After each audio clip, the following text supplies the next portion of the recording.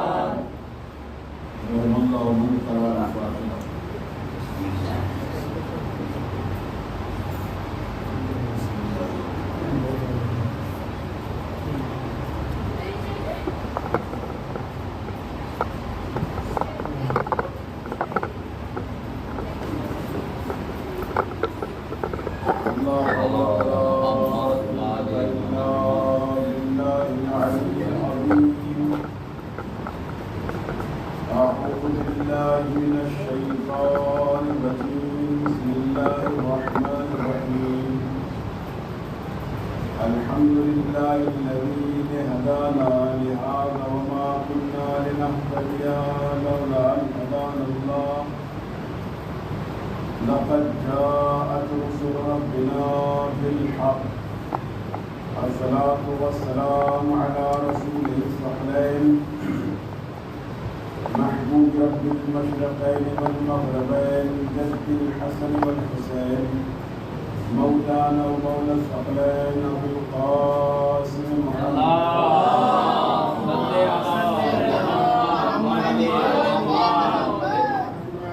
وعلى آل بيته الطيبين الطاهرين المعصومين المظلومين ولعنة الله على أعدائهم أجمعين أما بعد وقد قال الله تعالى في كتابه المبين وهو أصدق القائلين وهو الحق بسم الله الرحمن الرحيم هل يستوي الذين يعلمون والذين لا يعلمون صلوات محمد اللهم صل على محمد وآل محمد حضرات محترم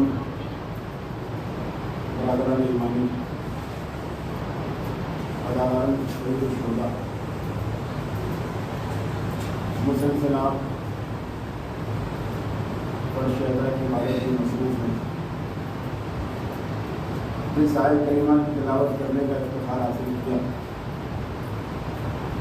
پروردگار عالم اس آیت میں علم اور جہل کے حوالے سے گفتگو کر رہا ہے اور اپنے بندوں سے مخاطب ہے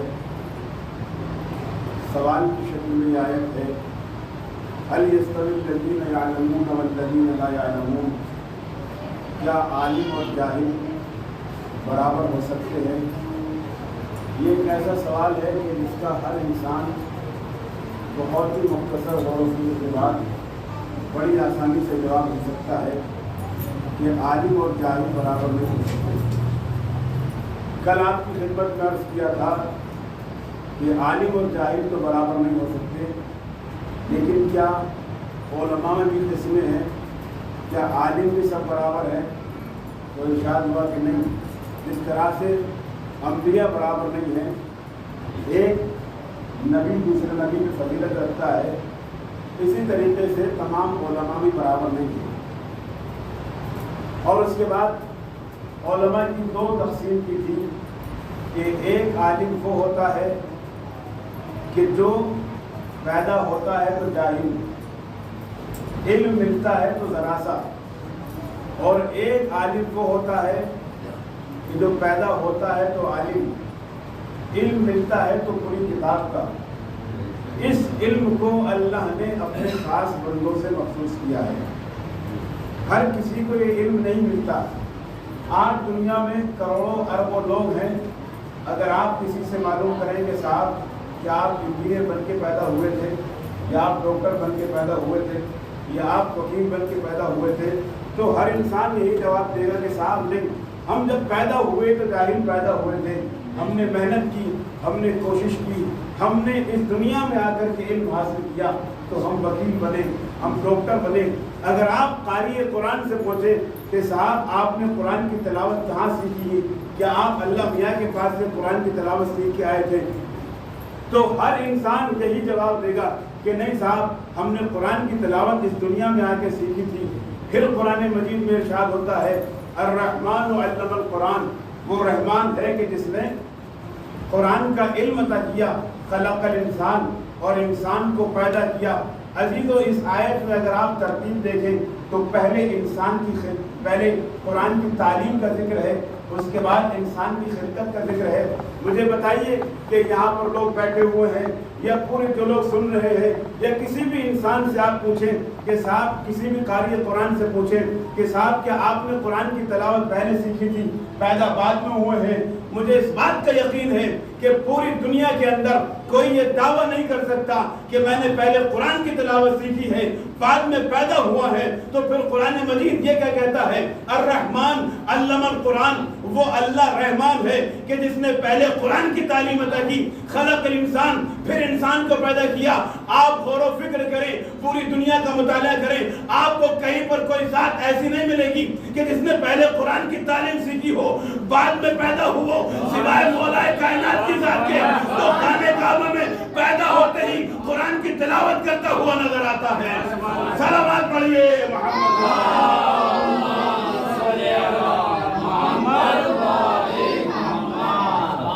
کوئی بھی انسان ایسا نہیں ہے کہ جس نے قرآن کی تعلیم یا علم پہلے سیکھا ہو اور بعد میں پیدا ہوا ہو۔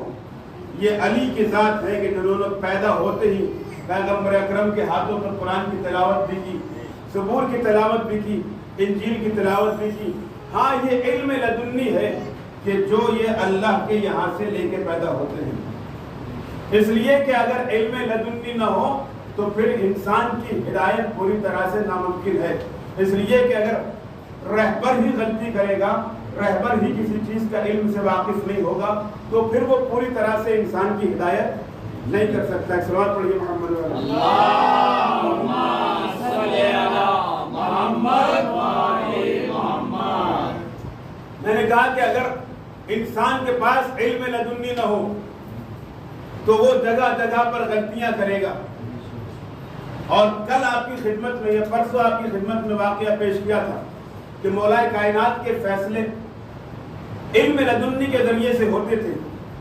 آپ دیکھیں کہ خلافت کے دور میں ایک خاتون ہے شوہردار، اس کا ایک بیٹا ہے، شوہر کا انتقال ہو گیا، اور شوہر جو تھا وہ پیسے والا تھا، زمیندار تھا، جائیداد والا تھا۔ لہذا اس خاتون کے بھائیوں نے اس پر پریشر بنایا، کیونکہ ظاہر سی بات ہے بیٹا موجود ہے تو جائیداد بیٹے کو بھی ملے گی۔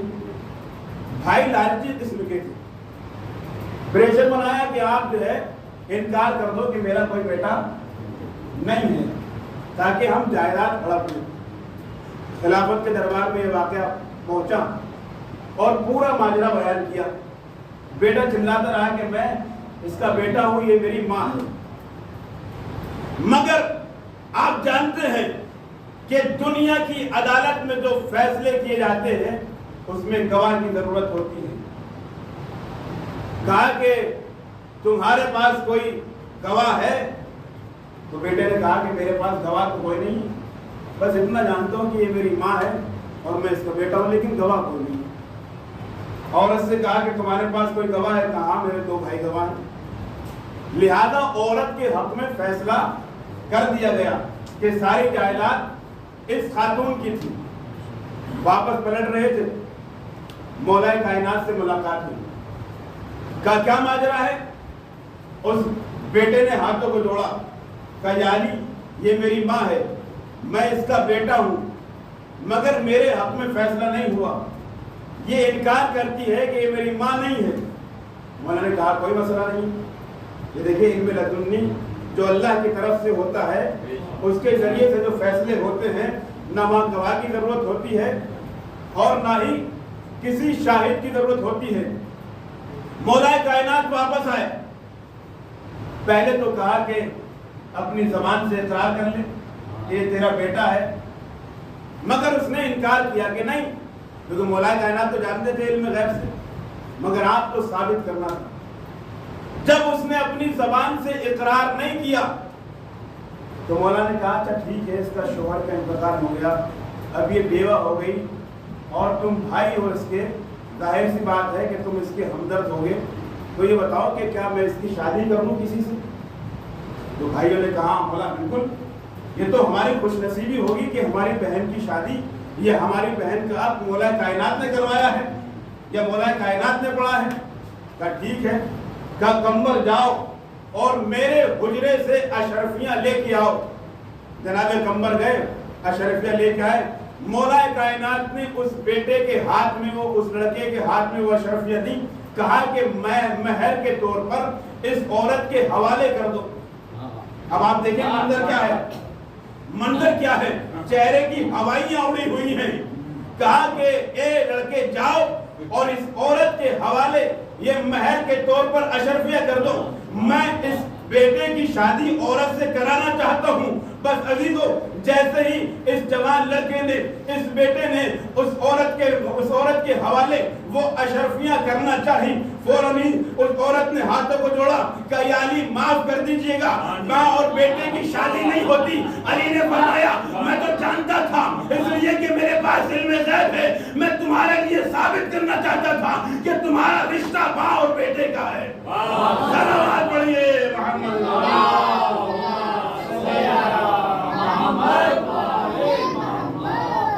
اسے کہتے ہیں کہ جب سیدھی انگلی سے گھی نہیں نکلتا تو ٹیڑھی کرنی پڑتی ہے، کیونکہ مولا تو جانتے تھے، مگر وہ لوگ کہ جن کے پاس علم لدنی ہوتا ہے، جن کے پاس اللہ کا دیا ہوا علم ہوتا ہے، ان کے فیصلے بھی عجیب ہوتے ہیں، ان کے فیصلے ایسے ہوتے ہیں کہ انسان کی عقل حیران ہو جاتی ہے۔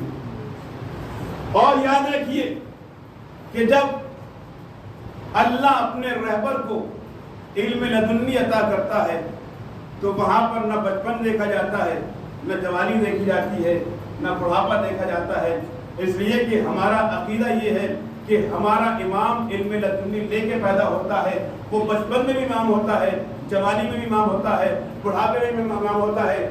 یہی وجہ ہے کہ جب معتصم کے دربار میں ایک مسئلہ پیش آیا، ایک شخص نے چوری کی، اور جب چوری کی تو علماء بیٹھے ہوئے تھے، کہا کہ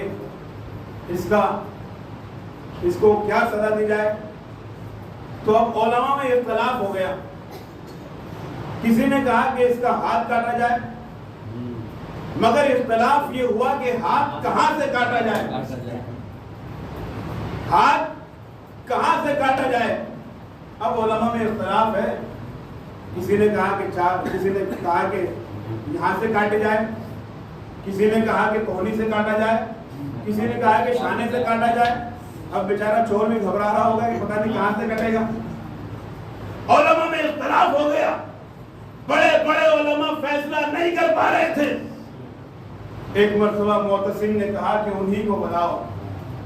امام جواد کو بلایا گیا، نوے امام کو بلایا گیا، بچپن کا دور ہے آپ کا۔ ایک مرتبہ امام جواد نے کہا کہ ہاتھ نہ تو گٹے سے کاٹا جائے گا، ہاتھ نہ کوہنی سے کاٹا جائے گا، نہ شانے سے کاٹا جائے گا، بلکہ اس کی 4 انگلیاں کٹیں گی، اس کی 4 انگلیاں کٹیں گی۔ اب علماء حیران، علماء پریشان، آپ نے کہاں سے کہہ دیا؟ قرآن میں تو کہیں نہیں لکھا ہے۔ ایک مرتبہ مولا نے ارشاد فرمایا ان القرآن یفسر بعضہ بعضا، بے شک بعض قرآن بعض کی تفسیر کرتا ہے۔ اس کے بعد مولا نے آیت پڑھی ان المساجد للہ، بے شک جو اعضائے سجدہ ہیں وہ اللہ کے لیے ہے، کیونکہ ہتھیلی اللہ کا اعضا ہے، اس لیے نہ ہاتھ نہ ہتھیلی سے کٹے گا بلکہ 4 انگلیاں کٹیں گی۔ ایک صلوات پڑھیے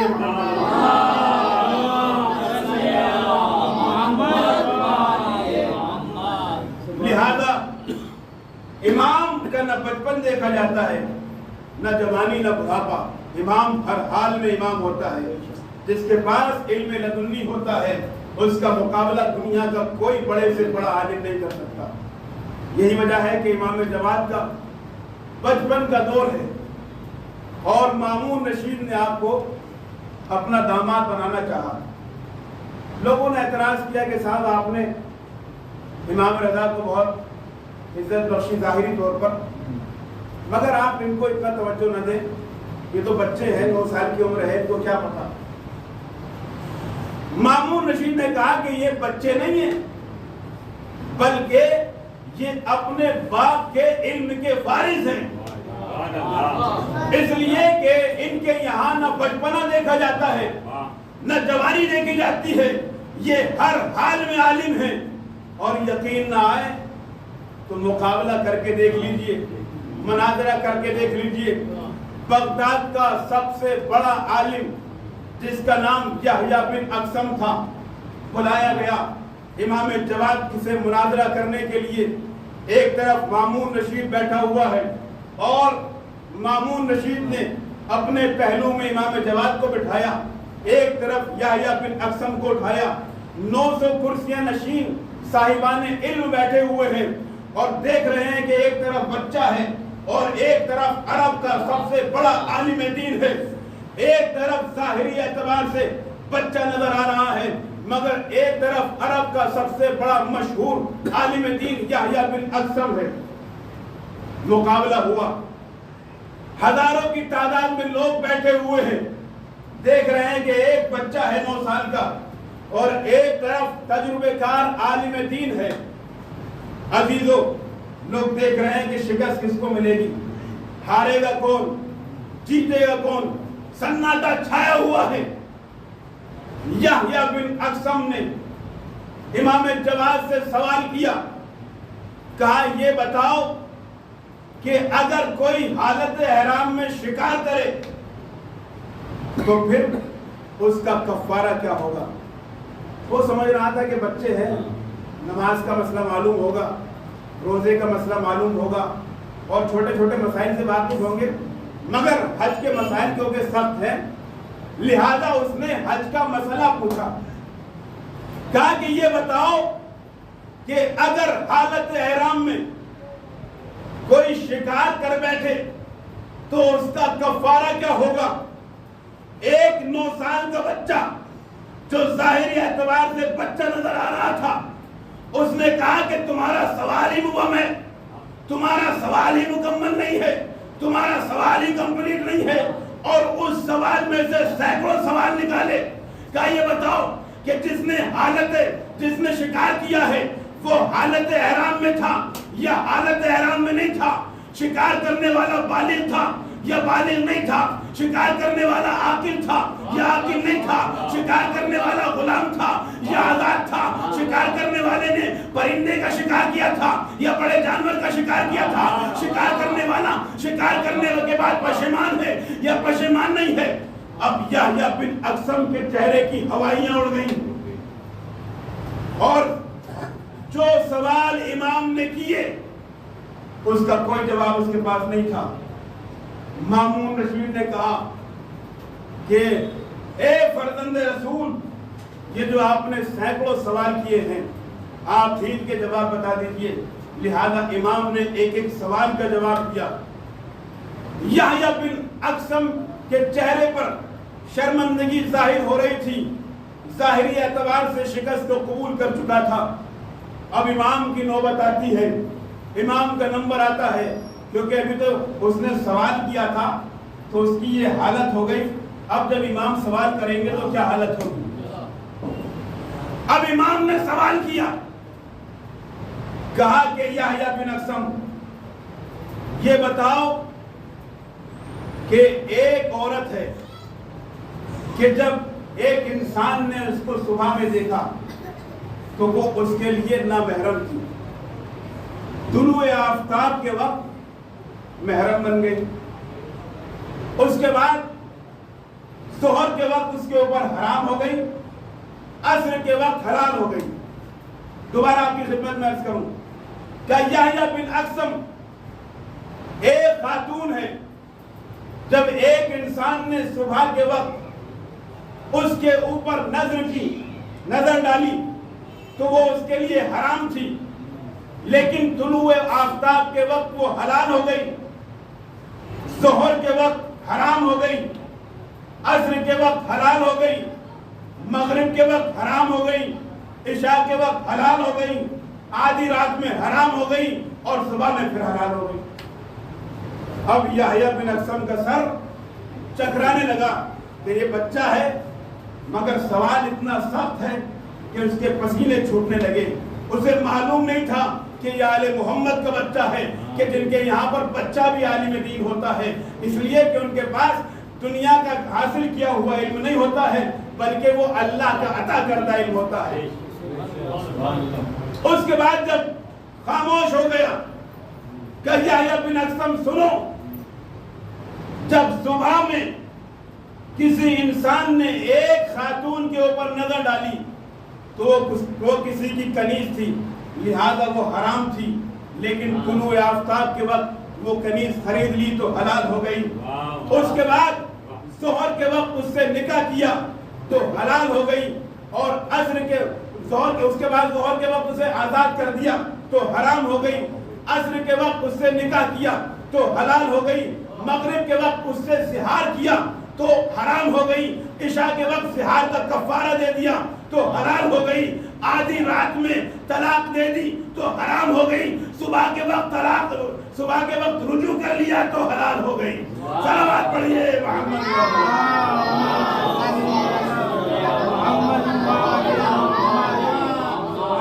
اب مجمع بڑی توجہ سے دیکھ رہا تھا، 9 سال کا بچہ اور ایک طرف بڑا عالم دین، مشہور عالم دین یحییٰ بن اقسم کو شکست ملی، اس لیے کہ جو اہل بیت کے سامنے ٹکراتا ہے، جو اہل بیت کے مقابلے پہ آتا ہے، اسے ہمیشہ شکست ملتی ہے، اس لیے کہ اسے پتہ نہیں تھا کہ یہ علم دنیا میں حاصل نہیں کیا ہے، بلکہ یہ علم اللہ کے یہاں سے لے کے آتے ہیں۔ ایک صلوات پڑھیے محمد والا۔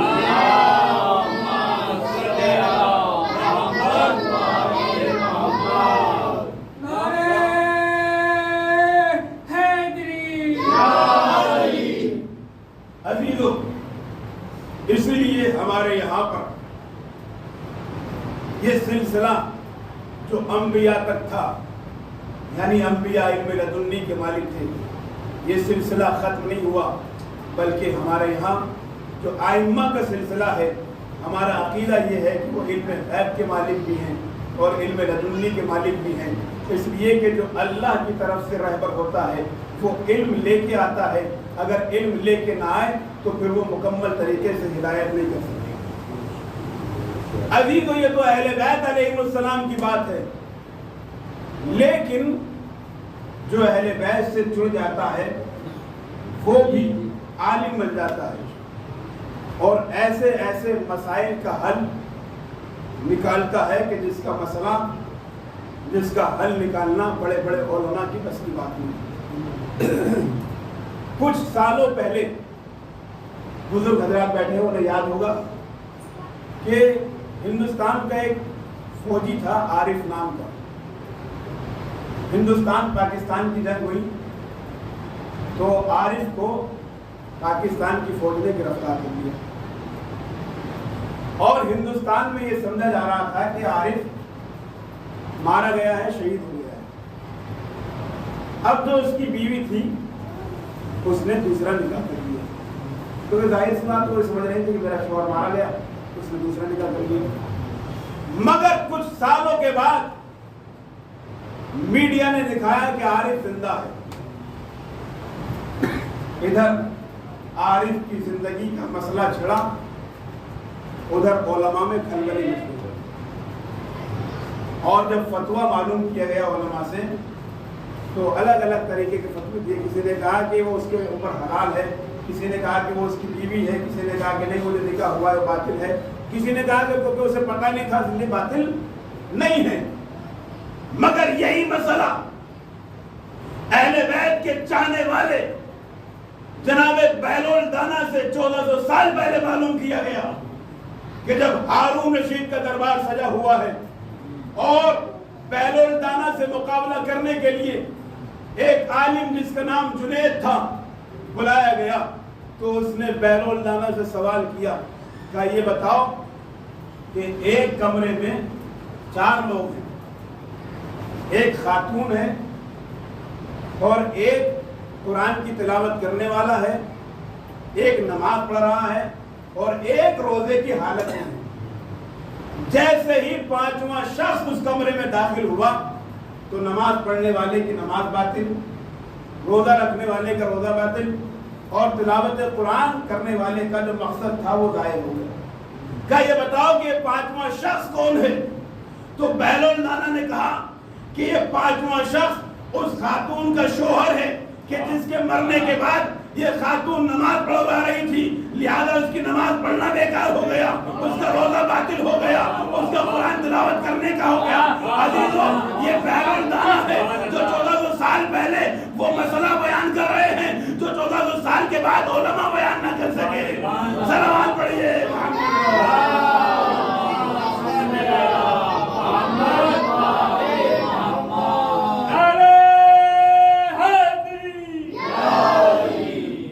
اس لیے کہ علم در اہل بیت سے ملتا ہے۔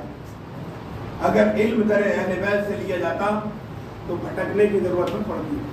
اس لیے کہ اس مسئلے کا حل بہلول دانا نے 1400 سال پہلے بیان کر دیا ہے کہ اگر کسی کا شوہر، کسی کو یہ معلوم ہو کہ اس کا شوہر مر گیا ہے لیکن بعد میں پتہ چلے کہ وہ زندہ ہے تو پھر وہ پہلا والا شوہر کی ہی زوجہ ہوگی، دوسرے والے کی نہیں ہوگی۔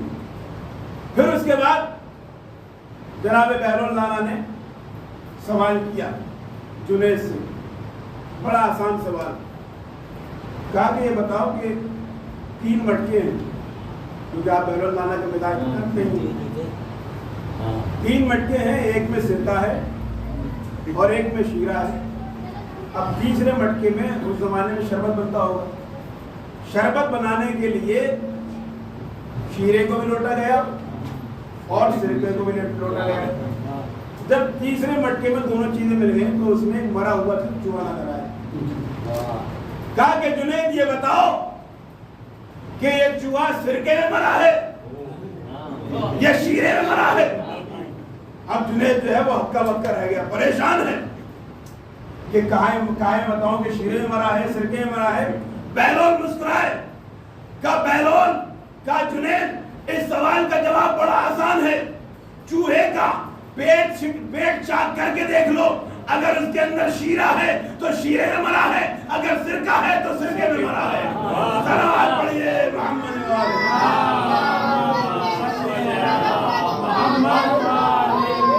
عزیزو، یہ بہلول دانا ہے جو 1400 سال پہلے پوسٹ مارٹم کرنا سکھا رہے ہیں۔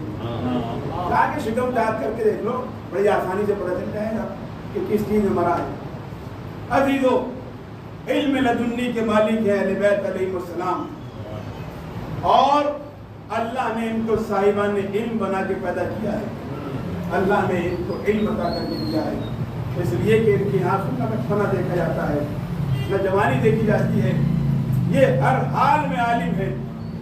آپ دیکھیں کہ جب جناب موسیٰ اور جناب خضر کا واقعہ آپ کو ملتا ہے کہ جناب موسیٰ کو جناب خضر کے پاس تعلیم حاصل کرنے کے لیے بھیجا گیا، پورا واقعہ ہے وہ سارا، بہت مشہور واقعہ، ادھر نہیں جانا مجھے۔ اور جناب خضر نے شرط رکھی تھی کہ موسیٰ جو میں کروں تو خاموش رہنا، جو کام بھی میں کروں خاموش رہنا، شرط یہی ہے میری شاگردی، کیونکہ بہت سارے شاگرد ایسے ہوتے ہیں کہ جو سوال بہت کرتے ہیں، سوال پہ سوال کرنا چاہیے لیکن کہیں کہیں پر بیجا سوال بھی کرتے ہیں۔ کہا کہ خاموش رہنا۔ اور پھر جناب خضر نے ایک بچے کا قتل کیا تو جناب موسیٰ نے پوچھا کہ آپ نے اس کا قتل کیوں کیا؟ پھر آگے بڑھے تو دیکھا کہ ایک دیوار تھوڑی جھک رہی تھی، اس کو گرایا، پھر دوبارہ سے بنا دیا۔ جناب موسیٰ نے پھر پوچھا کہ آپ نے کیوں گرا دیا؟ اور پھر کشتی میں سوار ہوئے تو جناب خضر نے اس میں سوراخ کر دیا۔ اب جناب موسیٰ سے خاموش نہ رہا گیا، کہا کہ بتاؤ کہ تم نے کشتی کے اندر سوراخ کیوں کیا ہے؟ جناب خضر نے کہا کہ ہم نے شرط رکھی تھی خاموش رہنا، اب تم بار بار سوال کر رہے ہو، لہذا اب تم میری شاگردی میں نہیں رہ سکتے۔ وہ خضر کہ جو جناب موسیٰ جیسے کلیم اللہ کے استاد ہیں، جناب خضر کو گمان ہوا، تکبر نہیں کہہ سکتے کیونکہ تکبر سے پاک ہے نبی اللہ۔ گمان کیا کہ شاید میں ایک بڑا عالم ہوں۔ فوراً اللہ نے کہا اے خضر تمہیں یہ گمان ہے شاید کہ تم عالم ہو، تو میں تمہیں ایک سوال دیتا ہوں، اس کا جواب تلاش کر کے لاؤ۔ عزیز و جناب خضر سے ایک سوال پوچھا گیا اور جناب خضر اس کے سوال کا جواب تلاش کر رہے۔ 1 سال گزر گیا، آواز قدرت آئی، کہا کہ خضر تم اپنے آپ کو بڑا عالم سمجھتے ہو، اس سوال کا جواب ملا یا نہیں ملا؟ کہا کہ یا اللہ ابھی تک تو نہیں ملا ہے۔ 2 سال گزر گئے، کہا کہ خضر اس سوال کا جواب ملا ہے نہیں ملا؟ کہا یا اللہ ابھی تک تو ملا نہیں ہے۔ کہا کہ جاؤ مدینے میں میرے حبیب کے پاس، تمہیں اس سوال کا جواب مل جائے۔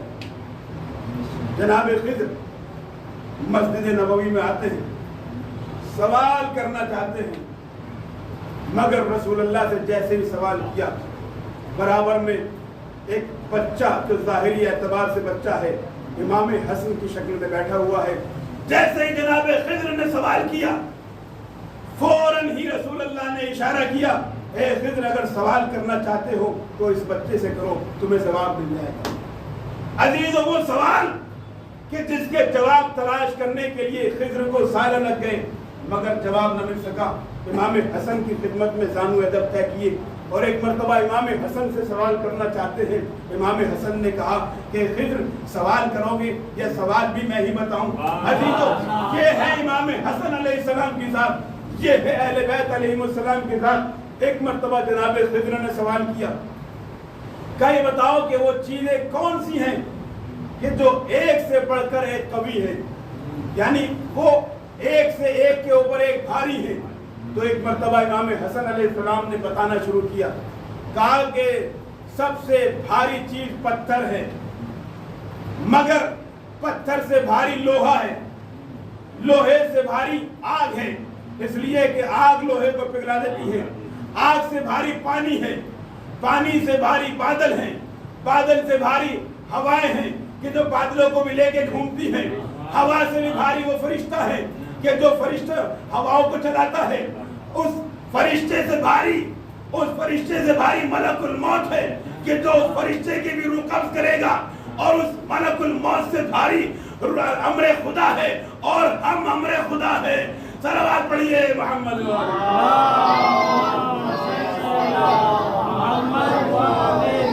اور اس کے بعد فرمایا خضر پتھر بھاری ہے مگر پتھر میں علم گاڑ کے ہم دنیا والوں کو بتائیں گے کہ اختیار ہمارا ہے۔ اور اس کے بعد کہا خضر سنو، لوہا پتھر سے بھاری ہے مگر آسمان سے ذوالفقار کی شکل میں تلوار نازل کروا کے دنیا والوں کو ہم بتائیں گے کہ لوہا بھاری ہے مگر اختیار ہمارا ہے۔ اور اس کے بعد کہا کہ خضر سنو، لوہے سے بھاری آگ ہے مگر نارے نمرود کو گلزار کروا کے دنیا والوں کو ہم بتائیں گے کہ بھلے ہی آگ بھاری ہے مگر اختیار ہمارا ہے۔ اور اس کے بعد کہا کہ آگ سے بھاری پانی ہے مگر پانی پہ مسلح بچھا کے دنیا والوں کو ہم بتائیں گے کہ پانی بھاری ہے مگر اختیار ہمارا ہے۔ صلوات پڑھیے محمد۔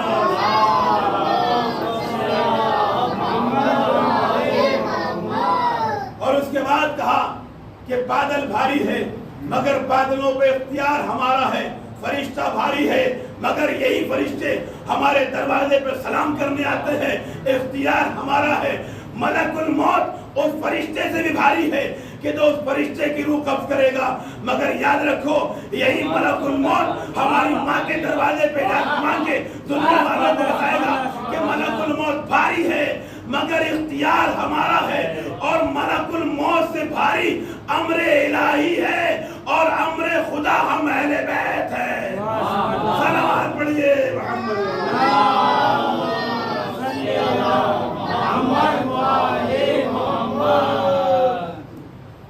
ایک اور صلوات پڑھیے۔ اللہم صلی علی محمد و آل محمد۔ یہ علم لدنی ہے جہاں پر ایک ظاہری اعتبار سے جو بچہ نظر آ رہا ہے اس کے سامنے ایک صاحب منصب نبوت کے درجے پر فائز نبی ظاہری ادب طے کرتا ہوا نظر آتا ہے۔ عزیزو، یہ ایک بڑی نعمت ہے کہ اللہ نے ہمیں ائمہ علیہ السلام کی شکل میں رہبر عطا کی، اس لیے کہ ہمارے رہبر وہ ہیں کہ جو اللہ کی جانب سے علم لے کے آتے ہیں، ان کے علم میں کوئی کمی نہیں ہے، وہ عالم ہے، اور حقیقت میں دنیا میں کوئی عالم نہیں ہے سوائے اہل بیت علیہ السلام، اس لیے کہ مکمل علم اہل بیت علیہ السلام کو اللہ نے عطا کیا ہے۔ ہاں عزیزو، یہ اہل بیت علیہ السلام ایسی شخصیات کہ جن کے سامنے دنیا کو سر تسلیم کم کرنا چاہیے تھا، کہ جن کے سامنے جن کی شخصیات کا احترام کرنا چاہیے تھا، مگر عزیزو ایک وقت وہ بھی آتا ہے کہ انہی اہل بیت علیہ السلام کے اوپر ظلم کیا جاتا ہے۔ روایت کہتی ہے کہ جب مولا کائنات گھر تشریف لاتے ہیں تو جناب فاطمہ زہرا سلام اللہ علیہا مولا کائنات سے دریافت کرتی ہے، اے علی، میں نے سنا ہے کہ لوگ تمہیں سلام نہیں کرتے ہیں۔ عزیزو، یہ جملہ سننے کے بعد مولا کائنات چیخ چیخ کے روئے ہیں۔ فاطمہ کو احساس ہوا، لگتا ہے کہ علی کا دل ٹوٹ گیا ہے۔ ہاں عزیزو، مولا کائنات کی دل کی تسلی کے لیے جناب فاطمہ زہرا نے کہا، اے علی، اگر یہ مدینے کے 4 لوگ سلام نہ کریں تو کیا ہوا؟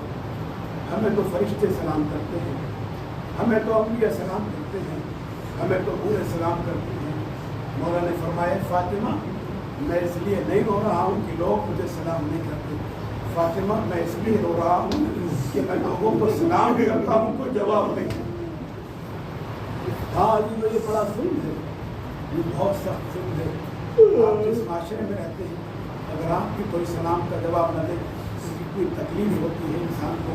وہ علی کہ جو اللہ کی طرف سے رہبر بن کے آئے تھے، اللہ نے جن کو منتخب کیا تھا، جب ان کو سلام کا جواب نہ دیا گیا تو کتنی تکلیف پہنچی ہوگی۔ ہاں عزیزو، یہ ظلم صرف مدینے میں باقی نہیں رہا، بلکہ یہ ظلم آگے بڑھتا ہے، علی کی اولاد پر ظلم پڑتا ہے۔ حد یہ ہوتی ہے کہ یہ ظلم مدینے سے نکلتا ہوا کربلا تک پہنچ جاتا ہے۔ ہاں عزیزو، امام حسین علیہ السلام اپنے گھر والوں کے ساتھ کربلا کے میدان میں 2 محرم کو فارغ ہو جاتے ہیں۔ ہاں عزیزو، 2 محرم سے لے کر 9 محرم تک یزیدی فوج کا لشکر بڑھتا جاتا ہے، گھوڑوں کی آوازیں آتی ہیں، گھوڑوں کی ہنہناہٹ کی آوازیں آتی ہیں۔ جناب زینب کہتی ہے کہ بھیا یہ کون آ رہا ہے؟ کہا کہ یزید کا لشکر ہے، یزید کے لشکر کی تعداد میں اضافہ ہو رہا ہے۔ ہاں عزیزو، جناب زینب نے فرمایا، اے بھیا، کیا کوئی تمہارا بھی یار و مددگار ہے؟ کیا تمہاری بھی کوئی نصرت کرنے والا ہے؟ کیا کوئی تمہاری بھی مدد کرنے والا ہے؟ ایک مرتبہ امام حسین فرماتے ہیں، اے زینب، تم نے نانا کا زمانہ بھی دیکھا ہے، اے زینب، تم نے میرے بابا کا زمانہ بھی دیکھا ہے، ہمارا کوئی یار و مددگار نہیں ہے۔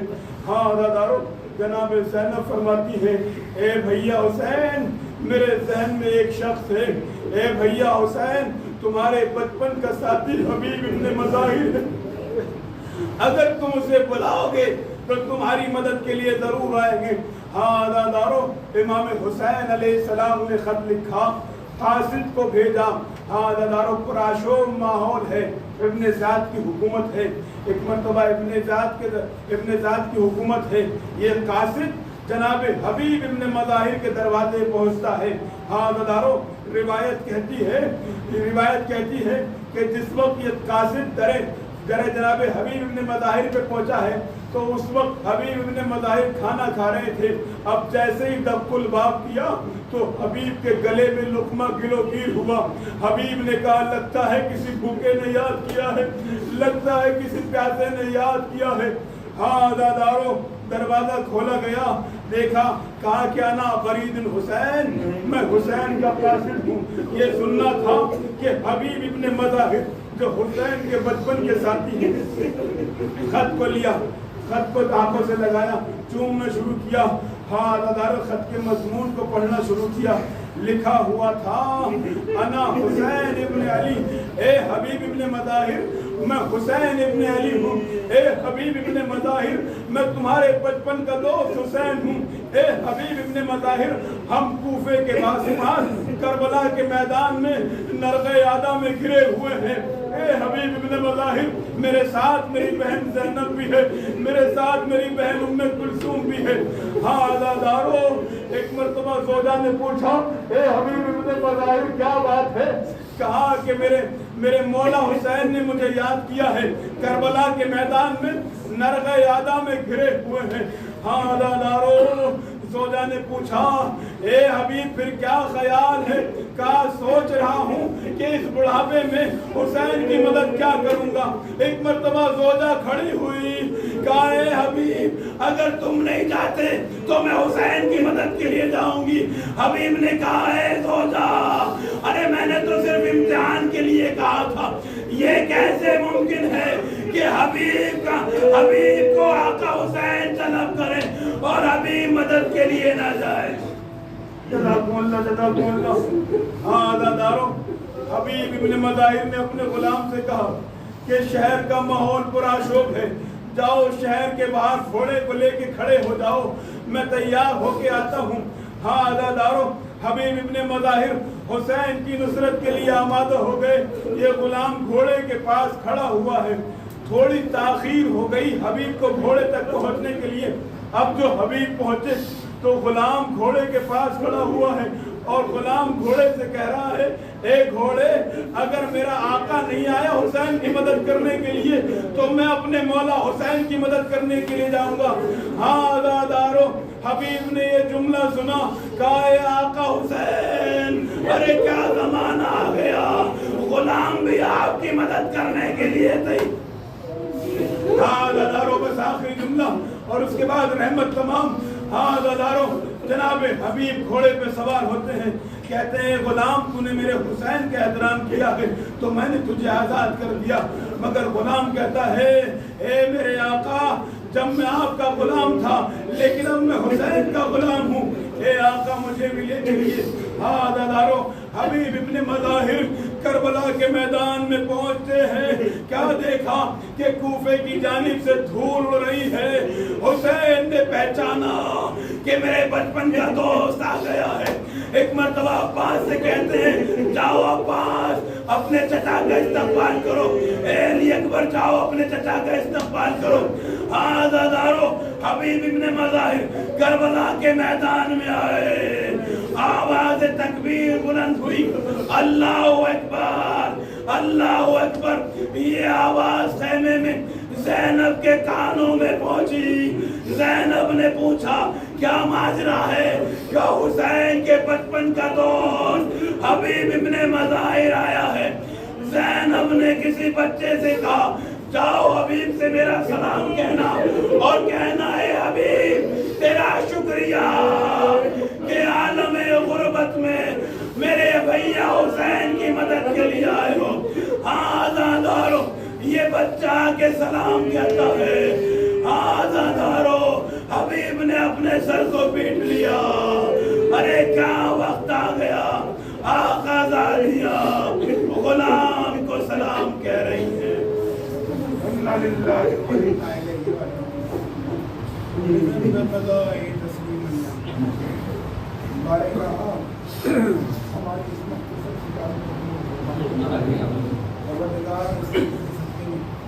ہمارے گناہوں کو معاف فرما. ہمیں گناہوں سے بچنے کی توفیق عنایت فرما. پروردگار گناہ کبیرہ گناہ صغیرہ کو معاف فرما. پروردگار کو بے روزگار کی روزی عنایت فرما.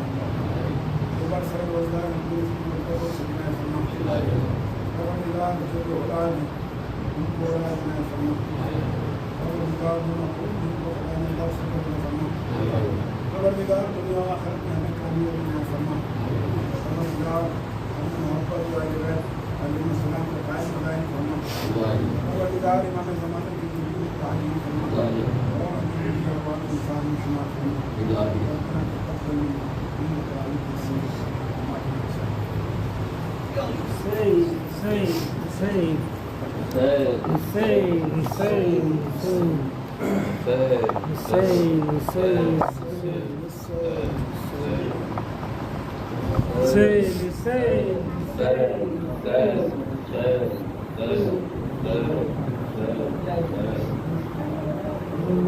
یہ شہ ابرار کہیں چلنا پڑے تلوار زینب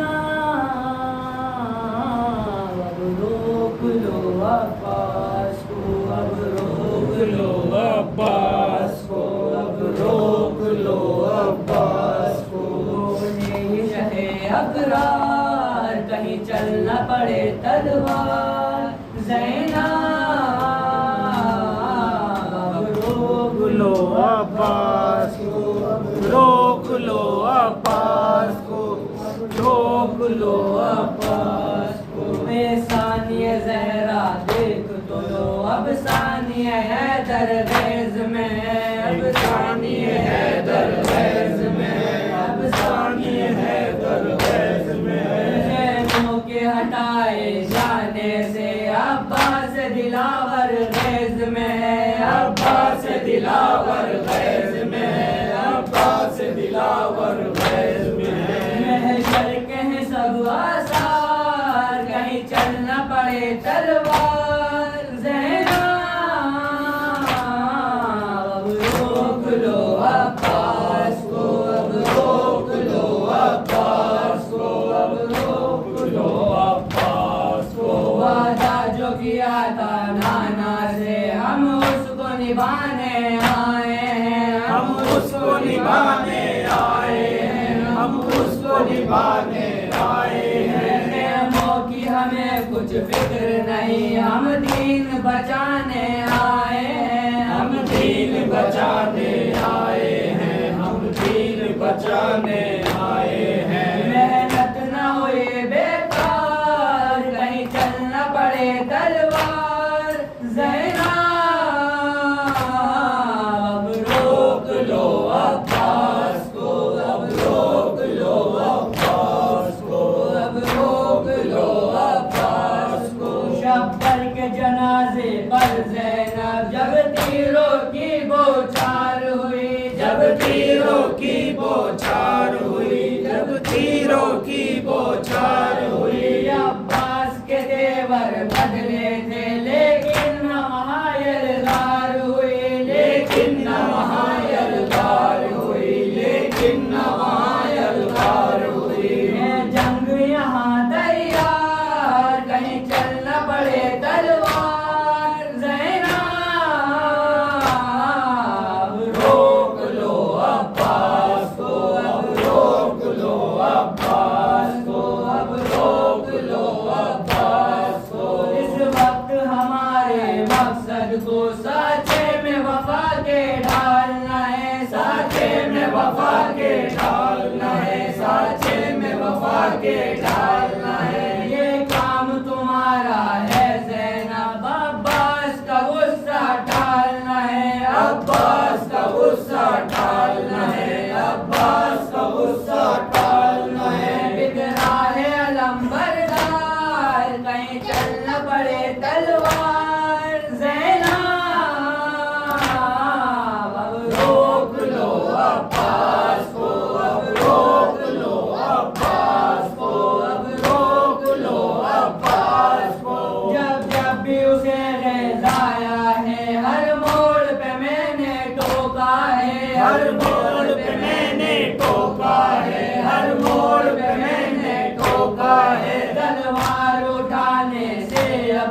کہیں چل نہ پڑے تلوار زینب